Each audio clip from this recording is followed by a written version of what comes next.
program and sub-programs, and then the contractual arrangements with the DBSA, and the definition of roles and how we're going to contract.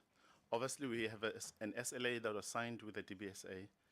Below the SLA, in respect of the timelines and the timelines for which members are going to use to measure our performance. Those will be in the IPMP, or Infrastructure Program Management Plan, which the Secretary, which I've prepared and will be ready on Monday, and the Secretary will have to sign and present it to the committee. That plan will outline our objectives, strategic objectives, how those objectives are going to be met in terms of infrastructure, define the roles and responsibilities of different stakeholders, define the timelines, define the budgets that are going to be committed, and outline the scope. So members will be able to look at that infrastructure program management plan and measure us accordingly. And in terms of the requirements further, DBSA will have to prepare what they call an IPIP, or Infrastructure Program Implementation Plan, which will respond to the requirements that we give them, or the brief that we give them. And those two documents will be the governance documents that this committee will use to manage our performance accordingly. So the details that the advocate was talking about will be fleshed out in that document.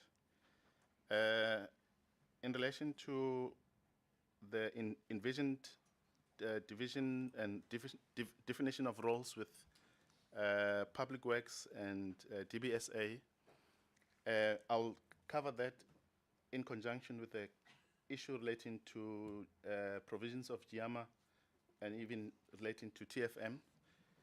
The Secretary wrote to the DG of DPWI, and that initial correspondence was based on the delegation of the custodian functions to Parliament.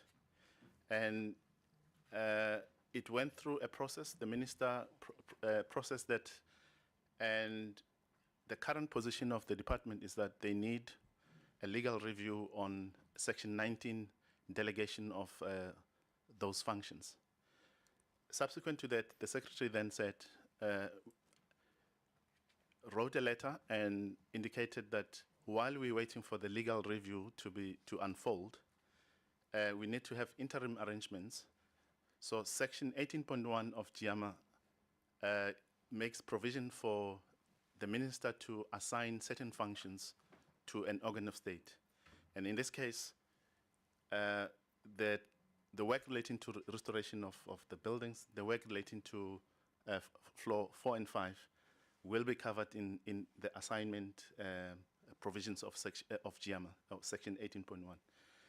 The position of the department is in a way that they feel there will be a precedent set if Section 19 is actually invoked, because it means that the custodianship responsibility will have to be given to Parliament altogether. So Parliament will take those full responsibilities, and Public Works will cease to exist in terms of any work relating to assets. So the legal review will take its course, but it does not mean that Parliament cannot continue with this work, because provisions of Section 18.1 are underway, and also the fact that, as the Speaker mentioned, that there was an arrangement in terms of appropriation of the main appropriation and adjusted appropriation. Flowing from that, obviously, the work will continue. Any other work that Parliament does, if, for example, there are additional committee rooms that need to be built, it will be done in terms of the assignment on Section 18.1 of GIAMA. But their role then would be that they will still participate in our technical and compliance committee. And we have ongoing engagements with them. And obviously, on a monthly basis, they will be assisting in guiding the process from designs and approval, of course, as part of the committee. In relation to the fees for DBSA, what we're going to negotiate on, it cannot be a straight line and say a lesser amount will be 3.5 or will be. it has to be negotiated. But I think I needed to clarify that it's not that we open it up and then say it's free for the TBSA. Subcontractors, yes, we're going to indicate our methodology in terms of how we're going to roll out our program. And of course, it will be biased towards empowerment. And so we'll outline the issue of subcontracting. Okay, the need for an organogram, it's fleshed out in the IPMP. We noted that. The interest bodies. Honorable Kwahome wants to know what is that PIP? IPMP, it's Infrastructure Program Management Plan, which is a document that Treasury requires that when you spend government money, there must be that document that is put by the organ of state or the client department, and it will spell out how you're going to roll out your infrastructure. Your governance will be explained in there. Your timelines will be explained in there. The breakdown of cash flows will be outlined. And then the procurement strategy will be outlined in there.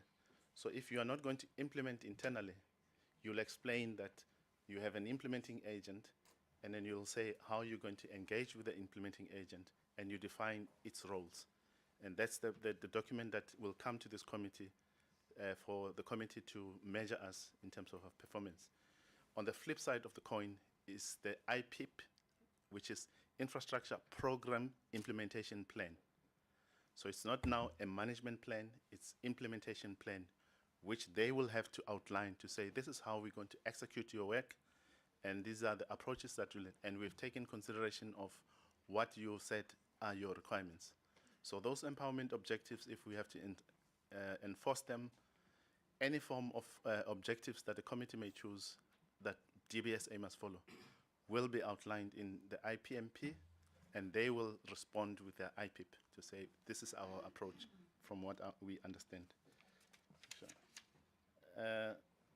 So the companies, yes, will as I explained, we'll also work with the universities in terms of the empowerment objectives, because it's a statutory requirement in terms of the CIDB bill program, like I explained.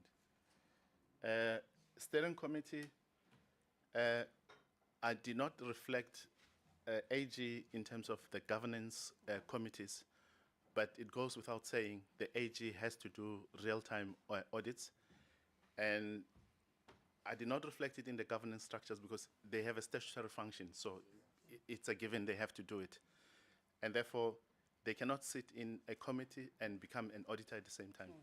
So that's why, but indeed we take the advice that we need to package information and ensure that the AG gets information at real time as they require. I think that's a point of emphasis. Okay, I think that covers everything. I'm not sure, Advocate, if I left anything. Sorry, Simon, Chairperson, there's one thing which I left out. Switch off, Ntate Mashego. Which I would like you to be aware of if you're not. Because unfortunately, each time we discuss these issues, it doesn't come out. Some couple of years ago, those of you who have been here long enough will know that there was a time when the presiding officers then had actually contracted a team of architects to do some planning, replanning and what, for Parliament, for purposes of expansion, but also so that it reflects, you know, the era that we are in. So all of those things were done, and that report did come out. And that was, it's a team that was paid. So when I received this information outside of Parliament, we then discussed it with Honorable Masondo, and we raised it with the STP. that whatever plans came out of that process in that report should be incorporated into the work which we are currently doing. Sometimes things happen, things happen for a reason. Maybe it's a blessing that it happened, it had to happen. You don't want to say that, really, because it's very sad. But there were plans which have been in place, which have been lying somewhere, which we have not considered. And now we have an opportunity to look into those plans, look at the work which we are doing, incorporate the two, so that the kind of structure which comes out is a true reflection of what we wish for as South Africans. Thank you. So I'm saying you keep on forgetting this part because then I remind you that, but where is we would like you, when you talk to it, to always go back to, yes, we found a report, there were plans, and we're trying to put those together with what we are trying to do. So it's not just restoration, it's restoration and in fact, a redesign of Parliament. Yeah, thanks. Advocate, do you want to come back? I'm looking at the time now, but do you want to add something after what the speaker have said? If you allow us, Chair, just one or two things that Please. DBSA would want to raise. Okay. Oh, they will advise, yeah. Chairperson, thank you so much. Let me appreciate the moment. My name is Chweni Rampele. I'm the group executive at the DBSA responsible for this. So that's the liaison between myself and the STP is that we always liaise in terms of this particular work. So I'm accountable that side of the DBSA. Let me just add one or two issues. I think Honorable Singh asked the issue around the progress, and I think the issue, your question was around the issue of the route that we're going to utilize in order for the, to manage the issue of the construction vehicles as such. And I think maybe it slipped that there was an application that has been made, and obviously the City of Cape Town becomes one of the important stakeholders in this process because we're trying to also manage the issue of approvals. That's why we want to include them as part of the process also in some cases to make sure that whatever that we need approvals for, it's not to and fro. And I think STP is engaging most of the time with the that side to make sure that whatever that we're really looking for is actually expedited. And I think for that matter, awaiting the response is a question of working options of saying, do we use the Parliament Road? And if we use it, what are the kind of safety measures that we're going to apply in that particular respect? So those are some of the issues that we're dealing with. But at this point in time, the application to utilize that road has been considered. It's just a question of working the nuances of how possible that is going to really be. And I think it's for the second time I'm hearing Honorable Singh talking about the issue of the phasing of the work. Like as we said, in this design process, we're going to look in terms of what would be things that we can do as in now, and what are the things that are really going to be completed towards the end of the complete restoration. So that concept designs and the designs will really inform us in terms of that process, but it's taken consideration of to make sure that whichever the less damaged areas, which can really be workable and really be dealt with, are dealt with. And I think the issue of the condition of and the full gallery of the photographs, we agree entirely to say we need to provide that. So we have what we call a 3D scanning process. The reason why we want to do that 3D scanning, or we're doing it, is to try and document the damage, throughout the journey, so that when we finish this, then we're able to juxtapose and say, this is the journey, this is how this whole entire thing was looking like. Even during construction, that 3D things will be done. And that is basically to try and bring all of the pictures that we really have in the quality that it deserves. So that is one of the things we'll really be presenting to you all the time, to just show, documenting the journey from the day the site has been taken over up to the day we finish, so that you can see the two and we can write a story from that process. The timelines we have agreed to.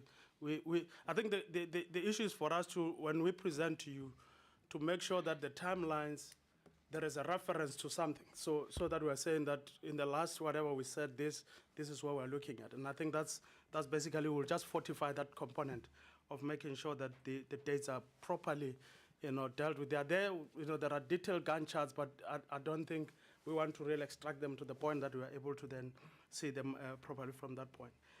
I think the issue of the fee, I need to clarify this point, because at the initial engagements, we are very clear as an organ of state, there is a particular way that we're really charging the fees, 6 to 9%. And at that point in time, we considered this work, and we said, and the STP negotiated with us to say, look, we really cannot afford the 6% considering this. And we said, obviously for us, our commitment is not about, as an organ of state, is basically to assist government to deliver this infrastructure. So therefore, we ended up at the 4.5%, Simon. It was not the fact that, it was still to really be looked at. That was just what has been incorporated in the agreement. That's what led to the basis of the agreement. So the agreement, as signed, is very clear. We're very clear to say for now, then we agreed on a discounted value of 4.5%, and we didn't even know what was the value of the month. It was just to say, as you do implementation, what are the kind of considerations that we made? And that's basically to just clarify that particular part, because from where I'm sitting, it shouldn't really be creating any confusion in particular. And in that agreement, the development indicators very clearly outlined, the jobs, the youth, all of that is incorporated in the part of our report.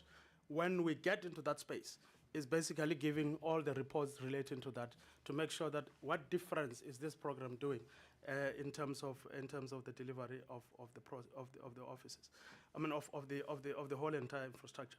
So the last point I wanted to address was the issue around the offices timelines. We acknowledge and really appreciate the fact that we shifted with some time, but we thought, at that time, as things were being spoken, if you just deliver offices that are not functional, it's like getting a hospital that is not functional.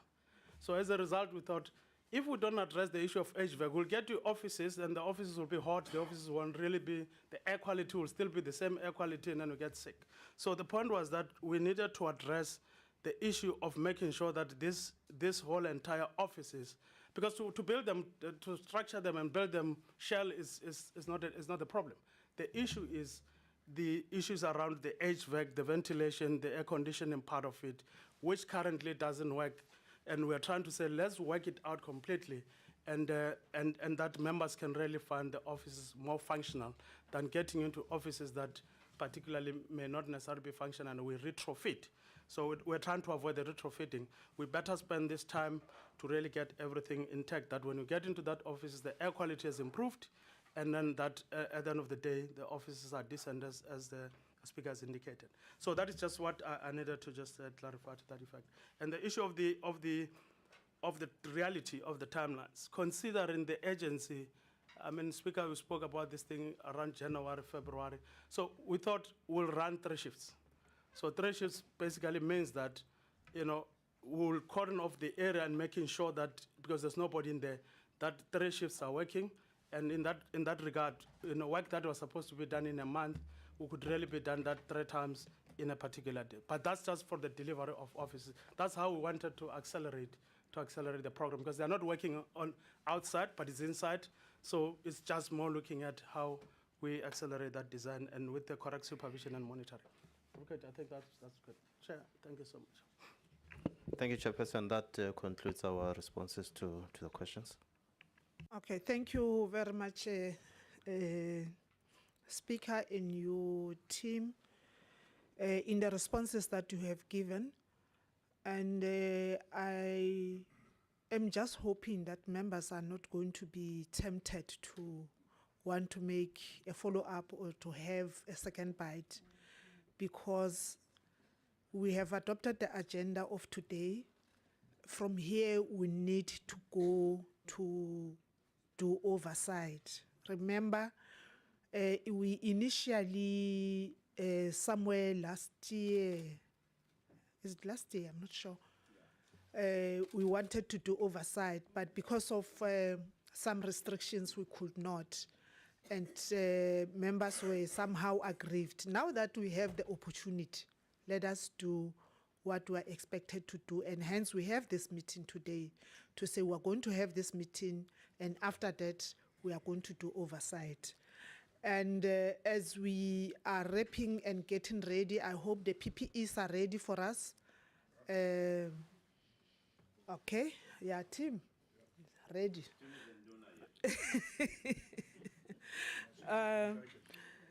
There was something that Honorable Speaker have raised in terms of the report of the investigation. And I think the Office of the Co-Chairpersons will communicate with the Office of the Speaker and the Secretary as to when. I think in the next meeting we have to try to make space to get that report, to get information, so that we know our year is very short. We will be having constituency periods, long constituency periods, and so that we don't leave much work for those who will be taking over from us. The last thing that I want to say to Honorable Speaker, I agree with you very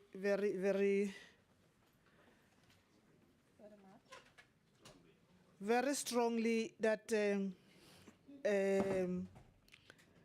decent offices are really needed. We don't just need offices, we need decent offices. And at the moment where we are known to be having offices. And some of those offices are not decent enough to can do the work. And I think when we make space or we allocate or avail offices for members, it should not only be members, but also consider to accommodate the staff, the employees of Parliament, because they get Parliament working and members alone cannot do it. So myself, for an example, and Honorable Khai as chairpersons, we have offices there, they are in the basement. And the last time we checked, they were like storerooms, there were boxes and stuff. So we need to get our houses together. We were given keys to say, that's your office. I mean, we are not ready, or they were given to us while the institution was not ready.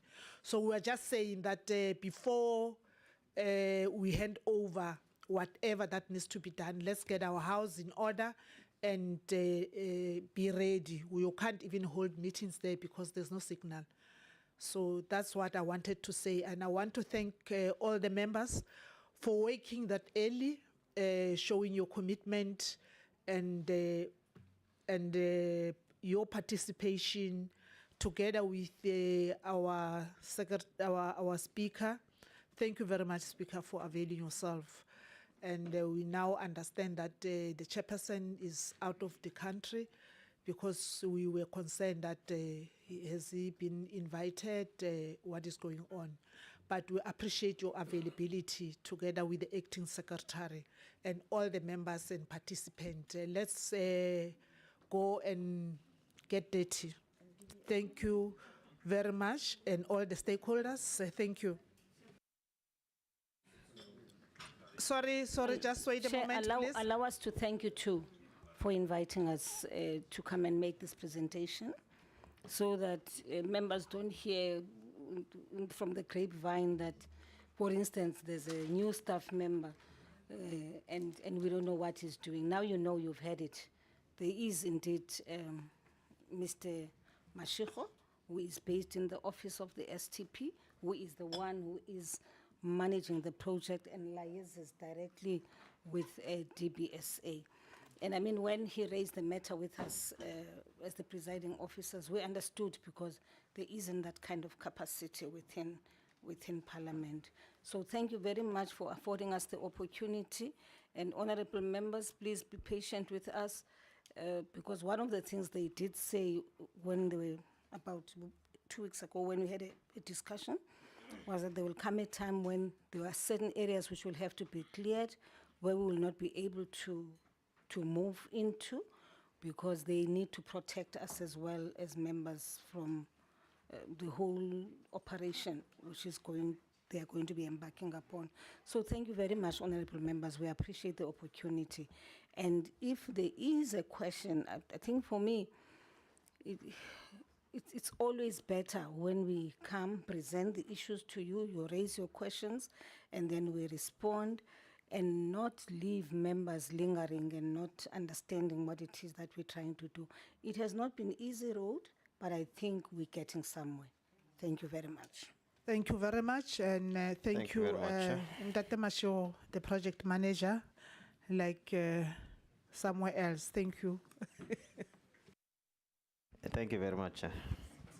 And thank you, colleagues.